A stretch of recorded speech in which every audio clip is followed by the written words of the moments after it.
ಕೋಲಾರದಲ್ಲಿ ಲೋಕಸಭಾ ಚುನಾವಣೆಗೆ ಕಾಂಗ್ರೆಸ್ ಪಕ್ಷಕ್ಕೆ ಮತವನ್ನ ಚಲಾಯಿಸುವ ಅಭಿಯಾನಕ್ಕೆ ಗೋಡೆಯ ಮೇಲೆ ಕೈಚಿತ್ರವನ್ನ ಬಿಡಿಸುವ ಮೂಲಕ ಪ್ರಚಾರ ಕಾರ್ಯ ಆರಂಭಿಸಲಾಯಿತು.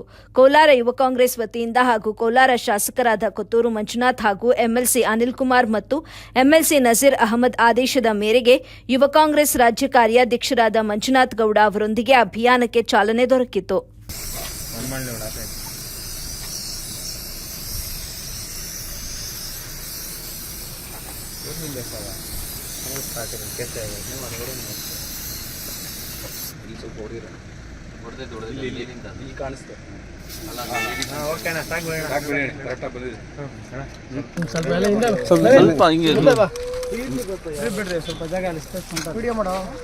ಸ್ವಲ್ಪ ಅಗಲ ನಿಂತ್ಕೊಳ್ಳಿ.